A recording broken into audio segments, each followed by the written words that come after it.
Hello दोस्तों, प्रतिमा GS academy पे आप सभी का स्वागत है। दोस्तों, करंट अफेयर्स के 500 महत्वपूर्ण बिंदुओं पे जो हम चर्चा करते हैं, 14 मई 2023 को उत्तर प्रदेश प्रारंभिक परीक्षा पीसीएस का एग्ज़ाम लगा हुआ है। उसके लिए हमने 500 महत्वपूर्ण बिंदुओं पे वीडियो देने का, क्लासेस देने का जो सीरीज़ शुरू किया है, उसका अगला बिंदु है आज। आप लोग लाइक करें, शेयर करें और जिन दोस्तों ने अभी तक हमारे चैनल को सब्सक्राइब नहीं किया है वो सब्सक्राइब कर लें। तो आज का पहला बिंदु है भारत जल सप्ताह, इंडिया वाटर वीक।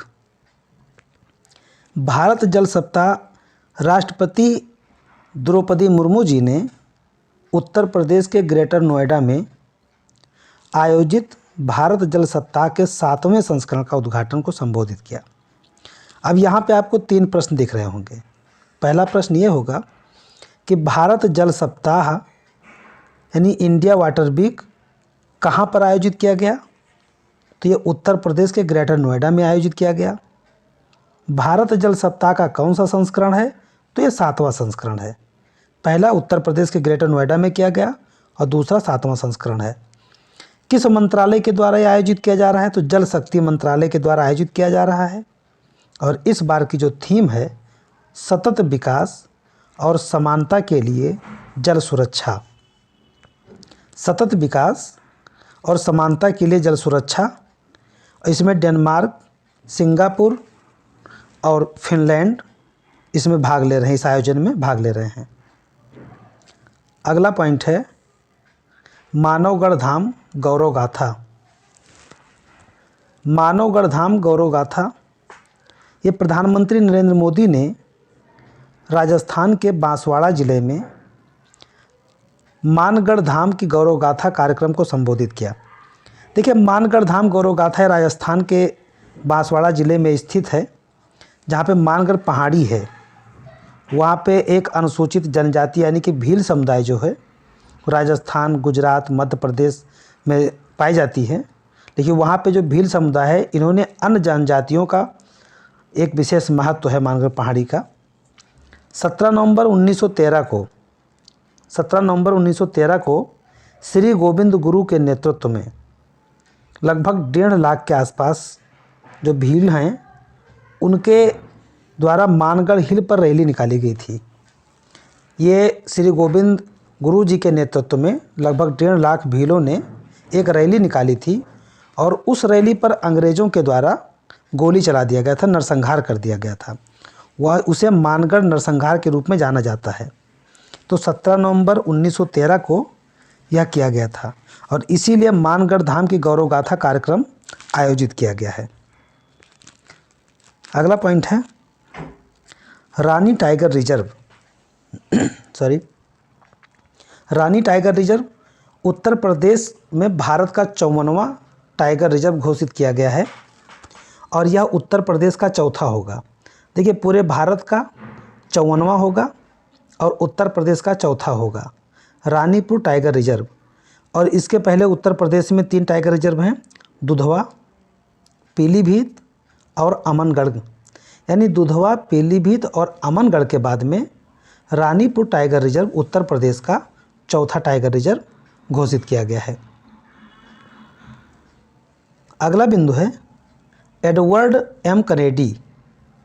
ये एडवर्ड एम कनेडी जिस समय भारत बांग्लादेश का सहयोग कर रहा था, बांग्लादेश मुक्ति संग्राम के तहत पूर्वी पाकिस्तान को आज़ाद कराने के लिए युद्ध चल रहा था, उस समय बांग्लादेश को आज़ाद कराने में जो एडवर्ड एम कनेडी साहब हैं, ये अमेरिका के पूर्व सेनेटर थे।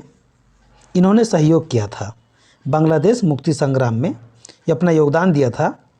उसके लिए बांग्लादेश सरकार ने, वहाँ के प्रधानमंत्री शेख हसीना हैं, उन्होंने एम कनेडी साहब को मरणोपरांत अपने यहाँ के फ्रेंड्स ऑफ लिबरेशन वार पुरस्कार से सम्मानित किया है। यानी कि वो पुरस्कार इन्हें दिया गया है। अब एडवर्ड एम कनेडी साहब इस दुनिया में नहीं हैं, लेकिन फिर भी उनको यह सम्मान दिया गया है। तो एडवर्ड एम कनेडी को कौन सा पुरस्कार मिला है? फ्रेंड्स ऑफ लिबरेशन वार पुरस्कार। बांग्लादेश की सरकार ने दिया है और बांग्लादेश मुक्ति संग्राम में योगदान के लिए। अगला बिंदु है डर्मी बम। डर्मी बम यह परमाणु बम से अलग है, एक पारंपरिक विस्फोटक उपकरण है जो जहरीले पदार्थ उत्पादित करता है। यह विस्फोट के बाद में रेडियोधर्मी और जैविक तथा रासायनिक कचरा को फैलाता है। ये हाल ही में चर्चा में इसलिए आया डर्मी बम क्योंकि रूस ने एक आरोप लगाया है यूक्रेन के ऊपर।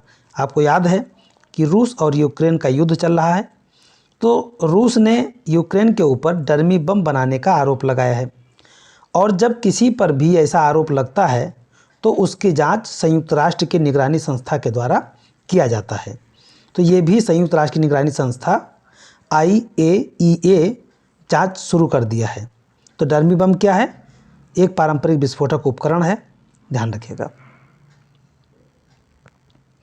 अगला बिंदु है सेना स्पेक्टाबिलिस तथा लैंटाना कमारा।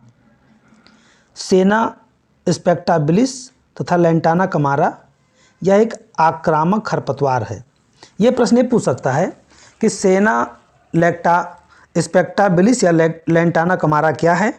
तो एक आक्रामक खरपतवार है और नीलगिरी पहाड़ी के ज़िले के मुकुंद मलाई टाइगर रिजर्व के बफर जोन में यह तेज़ी से फैल रहा है। तो नीलगिरी पहाड़ी जो है, ये जो ट्री जंक्शन है, ट्री जंक्शन का मतलब होता है तमिलनाडु, केरल और कर्नाटक का जो सम्मिलित बिंदु है, जो तीनों स्टेट के रूप में जाना जाता है। MTR यानी मुदुमलाई टाइगर रिजर्व यहाँ पर देखा गया है। ये बहुत नुकसानदायक है और इसलिए चर्चा में रहा है। तो यहाँ मुदुमलाई कहाँ पे पाया जाता है? तो मुदुमलाई या नीलगिरी पहाड़ी तमिलनाडु, केरल और कर्नाटक के सीमा पर है, यानी इसे त्रिजंक्शन के नाम से जाना जाता है। अगला बिंदु है केंद्रीय सतर्कता जागरूकता सप्ताह 2022। केंद्रीय सतर्कता जागरूकता सप्ताह 2022 या केंद्रीय सतर्कता आयोग के द्वारा सरदार वल्लभ भाई पटेल के जन्मदिन के अवसर पर मनाया जाता है। यानी एक ऐसा सप्ताह इसमें लिया जाता है जो सतर्कता जागरूकता सप्ताह मनाया जाता है। उस सप्ताह में 31 अक्टूबर का होना जरूरी है। तो इस बार का जो सप्ताह लिया गया है वो 31 अक्टूबर से 6 नवंबर तक लिया गया है। तो उसमें 31 अक्टूबर आ गया और आयोजन उस सप्ताह के दौरान होता है जिसमें 31 अक्टूबर की तिथि शामिल होती है। और इस बार का विषय है भ्रष्टाचार मुक्त भारत और विकसित भारत। भ्रष्टाचार मुक्त भारत और विकसित भारत। अगला बिंदु है उत्तर प्रदेश में पहला डाटा सेंटर। ध्यान रहे कि ये उत्तर भारत का भी पहला डाटा सेंटर है। उत्तर भारत का भी पहला डाटा सेंटर है और उत्तर प्रदेश का तो पहला ही है। तो ग्रेटर नोएडा में उत्तर भारत का पहला डाटा सेंटर योट्टा D1 का लोकार्पण किया गया है। योट्टा D1 का लोकार्पण किया गया है और हमारे उत्तर प्रदेश के मुख्यमंत्री योगी आदित्यनाथ जी ने इसका उद्घाटन किया है। अगला बिंदु है निवेशक दीदी पहल। निवेशक दीदी पहल या इंडिया पोस्ट पेमेंट बैंक ने कॉरपोरेट कार्य मंत्रालय के तत्वाधान में निवेशक शिक्षा एवं संरक्षण कोष प्राधिकरण के सहयोग से निवेशक दीदी नामक पहल की शुरू किया है। यह महिलाओं के द्वारा और महिलाओं के लिए अवधारणा पर आधारित है। तो निवेशक दीदी पहल जो है यह महिलाओं के लिए, महिलाओं के द्वारा है और इंडिया पोस्ट पेमेंट बैंक है, इसमें शामिल है भारत का कॉरपोरेट कार्य मंत्रालय शामिल है, साथ ही साथ निवेशक शिक्षा एवं संरक्षण कोष प्राधिकरण के सहयोग से इस पहल को शुरू किया गया है। तो निवेशक दीदी पहल को शुरू किया गया है। इसके थीम पर आधारित है महिलाओं के द्वारा महिलाओं के लिए। तो दोस्तों मैं अपने क्लास में समाप्त करता हूँ। धन्यवाद। जय हिंद, जय भारत।